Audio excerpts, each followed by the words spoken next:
Hello, my friends, and welcome to another session with the older man. Today, we're going to dive into a hot topic. What do women really want sexually? Yeah. And this came up because I was reading some of the comments on the section where I was discussing wives who do the whole starfish sex. And if you guys haven't watched it, here's the video. Go and check it out. It's pretty much dealing with sexless marriages and when women are just doing it just for the sake of opening their legs and just doing it. But yet, these were the men that turned them on in the beginning. These were the men they were attracted to in the beginning where, hey, the sex was amazing and she would never have married him if the sex was crap unless he had a lot of money or she saw great opportunities. We can go through a multiple of reasons, but most of the time, in the beginning, most women enjoy sex, right? But this isn't about sexless marriages. This is about what women actually find sexually attractive. This is about what women say about sexual attraction and what they actually find sexually attractive. Did that make sense? Yeah, I think it did. Point is, women always have to virtue signal. You know that. They have to try to make you feel that she's angelic and she's amazing and I am the most virtuous person that you should be with, and I should be treated accordingly. And of course, in the days of Me Too, what we've seen is retroactive sex. We've seen women come at men when they have had rough sex with them, and they call it grape. And so that's the direction I want to look at it from. Okay, subscribe, guys. Come on, hit that old notification bell so that we can keep the education going, my friends. And I'm going to focus this lesson on these ladies here on the Whatever podcast. It was a great segment and it will give you some insight into the modern woman's mindset. Okay, let's take it from here, my friends. One of the most common, if not the most common, fantasy of women is. I don't know. I know. I have no What is it? idea. That's actually a really good argument, Andrew. That's a fantastic argument. Yeah, it's yeah. Maybe you're referring to. All right, if you didn't hear the first word because he cut it out for YouTube reasons, what is woman's greatest sexual fantasies? In a nutshell, that's what he asked, okay?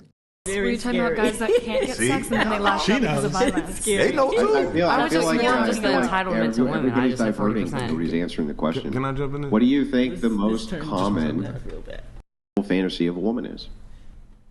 I don't know. I know. A British accent. Yeah, definitely. The word is Dominance. Bingo. I mean, yeah. No, I mean it's No, it's much more It's, than that. I think it's much more than that. they have grape fantasies. I thought men It's have very- those more. Not all. I don't. Like I don't. I'm just gonna go off the facts here. All right, we'll make sure that we all get it right. Number 10, strangers in the night. 9, group sex. 7, laying you out on display for other people to see, meaning you're having in front of other people. 6, sexually ravaged. 5, 4, to leave it as a tip. And then 2, strap on, I'm going in. That's pretty brutal, right? The f*** is it? And then number 1 is SA fantasies. Number 1. That doesn't mean There was not a single thing I think you said that I fantasize about. I'm not gonna lie. same. I hear the old solipsism coming in. Oh, but me? Not dear old me. I don't fantasize about any of those things. No, because it's all about me. Blows my mind every single time. It's so frustrating when you listen to a woman and you have a general argument. Same problem I had with the guest a few days ago. It's all about me. It drives me insane when I listen to every single one of these videos. It's all about me. Wow. The reality of it is, guys, is that 50 Shades of Grey was the #1 best-selling book for women for a very particular reason, because every woman fantasizes about it. And when I say every woman, I gotta say it, not all women, but the large majority of them fantasize about being ravished, taken against their will. But it has to be from the right guy. Yeah. But listen to how these women virtue signal and listen to how they try to defend female virtue. Just listen to this. Well, okay, while that could be true, I just want you to understand that there's all sorts of things which I'm sure would be attributed to the majority of men that perhaps could not be attributed to me. Here's a really good one. I have blue eyes. That's really, really, really rare in men, right? But that has nothing to do with how common brown eyes are, right? So even though I don't fit the mold, it doesn't really mean anything. I'm not saying anybody here has fantasies of being S8. I'm just saying that it's the number one fantasy. And Brian here is just trying to cover his ass while trying to explain to them, stop being so self-centered. Stop thinking that the world is just from your perspective only. Even though we all know here that every single woman in this panel probably have that same fantasy. But remember, it has to come from the right guy. I love how this conversation unfolds. Well, it is what it is, I You guess. had something on this? Yeah, this was a lot. For one, he just said that was a list of women's fantasies. Top 10 reported by women, yeah. Now, remember previously how I told you that women say something and do something else? Now, if you ask the common women, they just said that's their biggest fear. But you just did a poll that's their biggest fantasy. So you see how women can say one thing and think and do something totally different? So I just want to say that.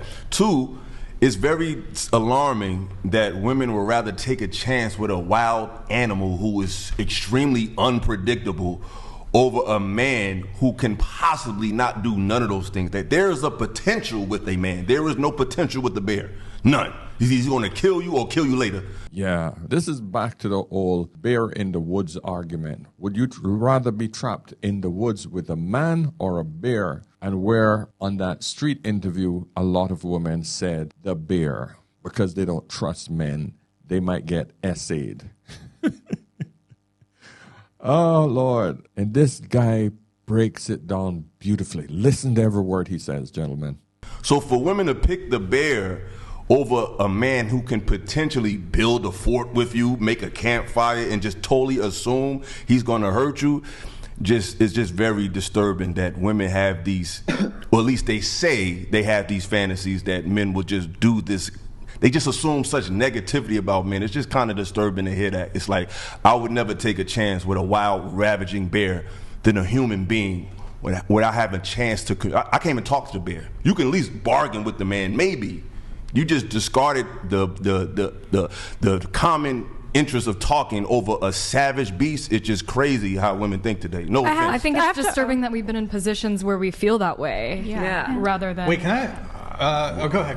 Do you have No, I do. Andrew sent you text. Yeah, that's what. But that sounds good. But according to the list, the number one fantasy of women is the thing that you all are saying that you hate. That doesn't mean we want it to happen to us in real life. I don't believe you do. I'm just saying. You see how we got to pedal back from the freaking woman in front of us? I don't believe you do. Yes, we actually believe you do. But in public, we have to say this. Otherwise, we just look like assholes. But then you get women like this who openly admit it.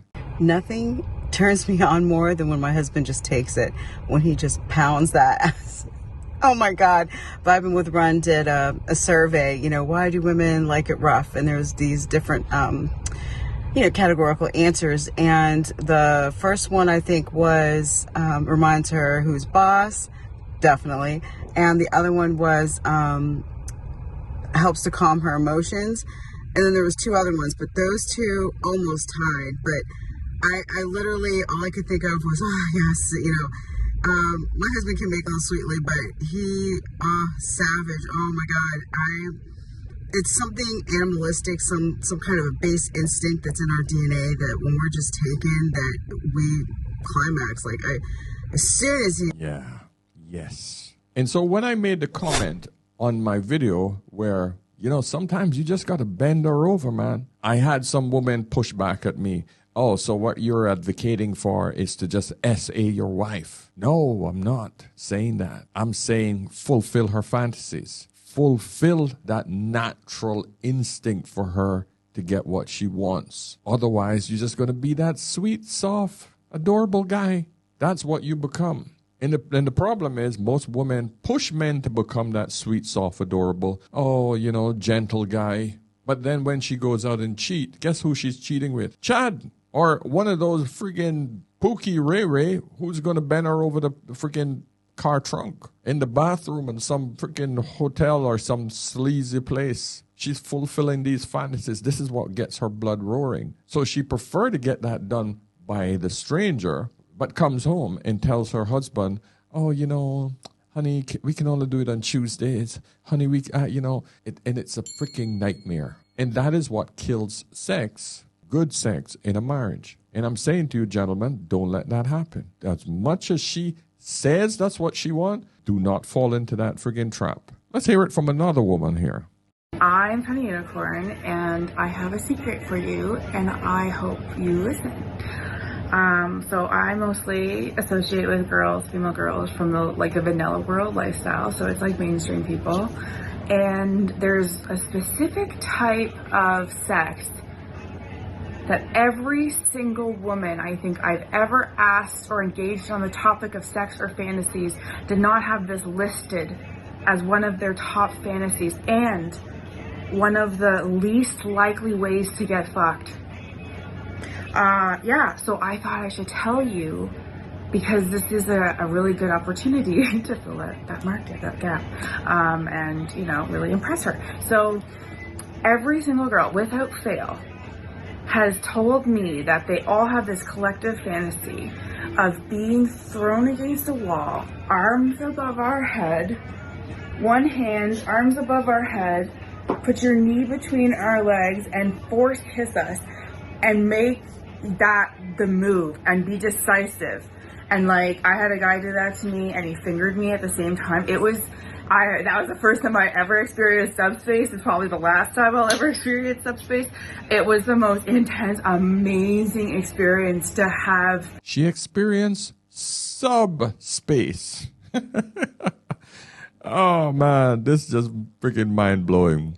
Gentlemen, we live in a confused, messed up world where women are constantly virtue signaling on what they think society want them to say. They destroy the men that they're with, virtue signaling this stuff, and then they go and cheat and fulfill their fantasies with the men that they really have no interest in settling down with full time.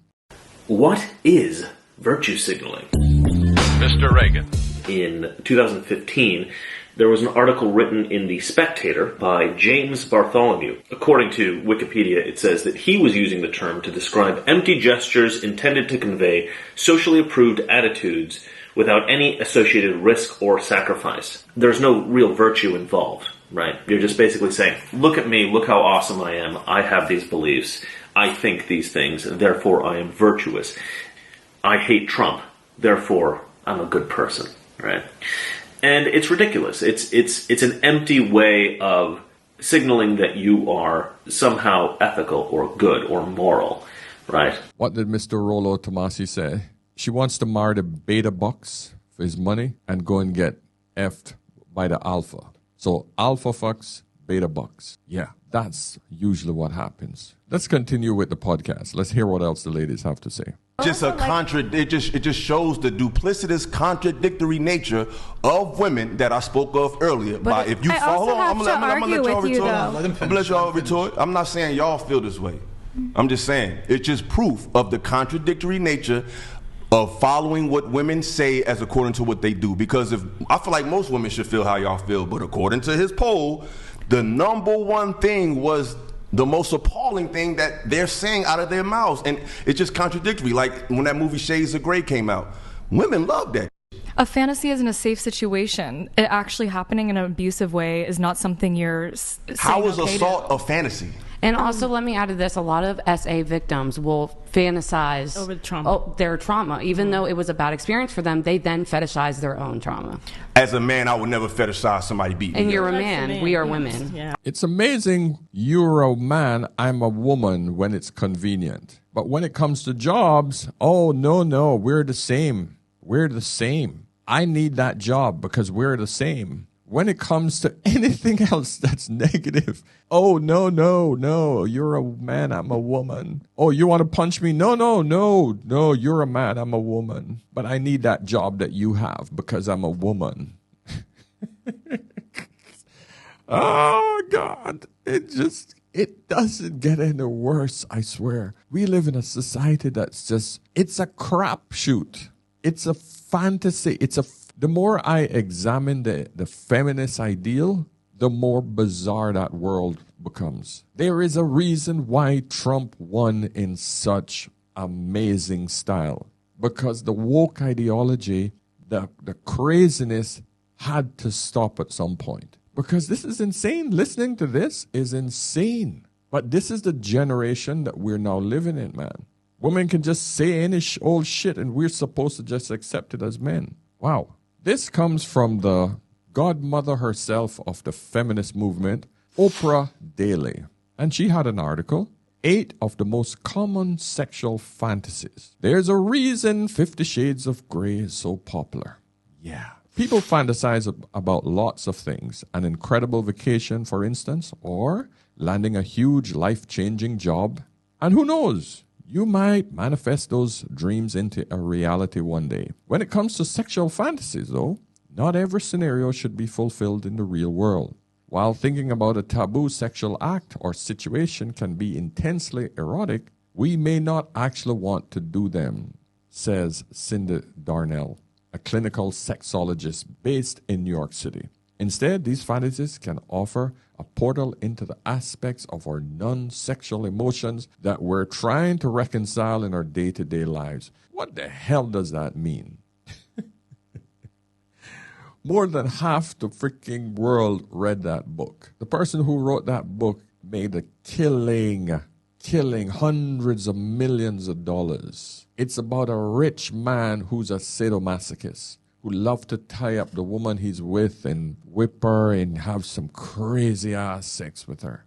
Yeah. So, of course, being dominated is number one. Of course, the billionaire in that book his name was Christian Grey. Nearly 65% of women fantasize about being dominated sexually, according to a survey of more than 1,000 people that was published in the Journal of the Sexual Medicine. Wow. There's a Journal of Sexual Medicine?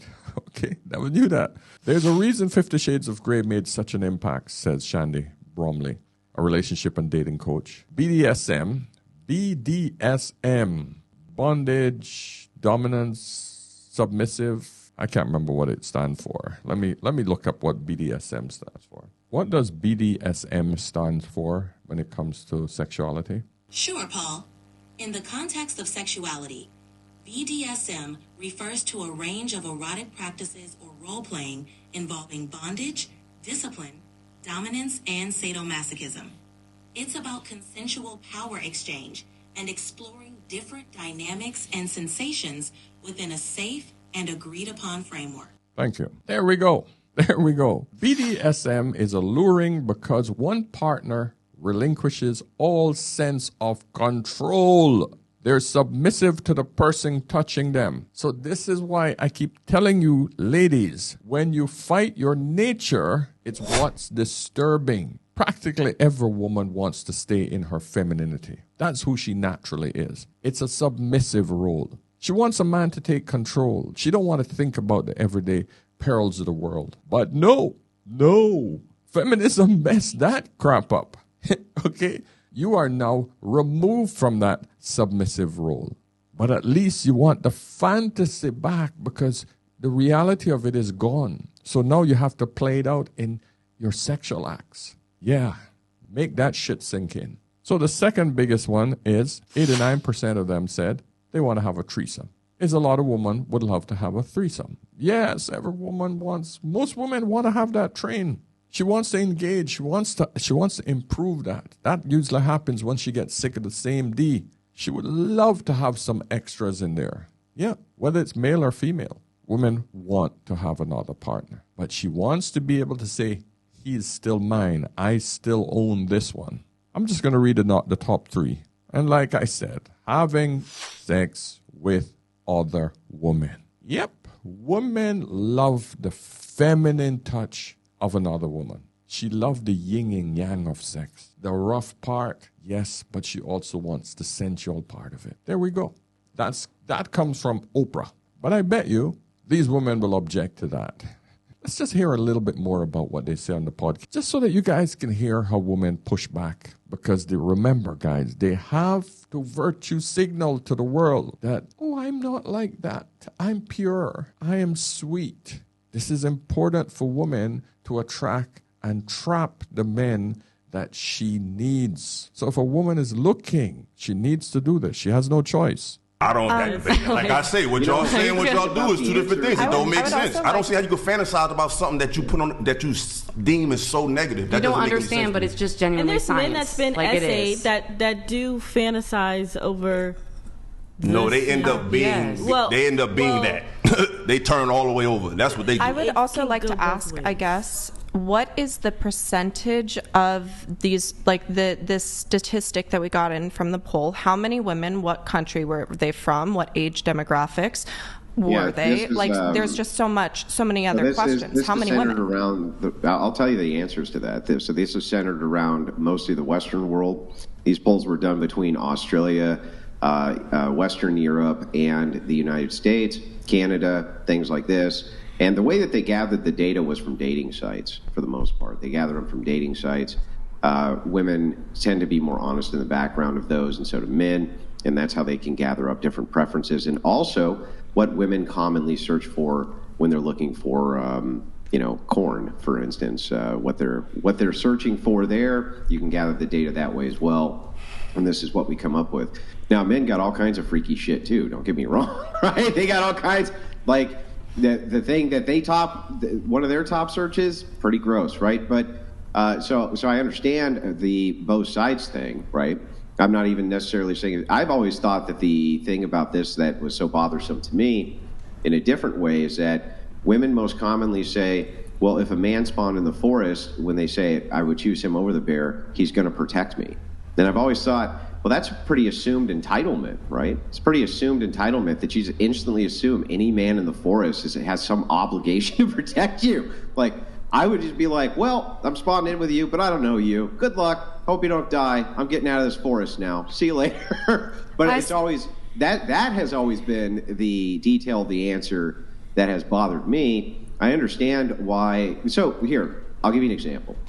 Let me give this question back the other way to Brian Atlas and to the gentleman who's there. Would you rather be spawned into the forest with a random bear or with a gay prisoner? Random gay prisoner, so there's it could possibly be that he has no intention, of course, of essaying you because it's random, right? But, also is the chance that he could. Would you prefer to be spawned in with the bear or with the gay prisoner? Random gay prisoner, by the way. Gay prisoner. Gay prisoner? Gay prisoner, yep. 100%. Give me the gay prisoner. I don't care how big and burly that sucker is. Give me the gay prisoner. Thank you. The gay prisoner. I take the gay prisoner. Was he gay before he went to prison? I'm going to take the human every time because I don't have to do nothing with you, but you're a human. You have arms and legs. You can help me pick some shit up. Like, I can't do nothing with no bed. 100%. Yeah, I think that seems reasonable to me. It's within the confines of reason. It's like, okay, but now they're in the same position you're in. So now they could easily also be overpowered by this person. This person, they even have more information. They know that this person likely has more volatility than the average person. And they are in the same kind of vulnerable position. But according to reason, they go, well, but the chances are still way better, even with a gay prisoner, than they would be with a bear. Yeah. In other words, he's a prisoner. You know that this is a guy that's outside of not only the social norms sexually, but he has entered into the world of criminality. He's been convicted. So I know that his brain operates in a more predatory type fashion, but I would still pick him over the freaking bear. But listen, that is too much common sense for most modern women who just don't understand the realities of life. They've had life way too good. But I get frustrated when they virtue signal to the point where they just don't make any sense anymore. That's the part that frustrates me. And they don't realize that they're not making any sense. Because these girls will argue back and forth about the nuances. I don't want to play the whole video because I want you guys to go over there and watch it as well. But they go back and forth on the nuances, but never ever coming up with any common sense solutions. All right, my friends, I'm going to leave it there. Let me know what you think about this video. Subscribe. Join our membership system. And of course, if you'd like to book a chat with me, please do so on askanolderman.com. So until next time, my friends, remember, whenever in doubt, always, always ask an older man. I'll see you in the next one. Cheers.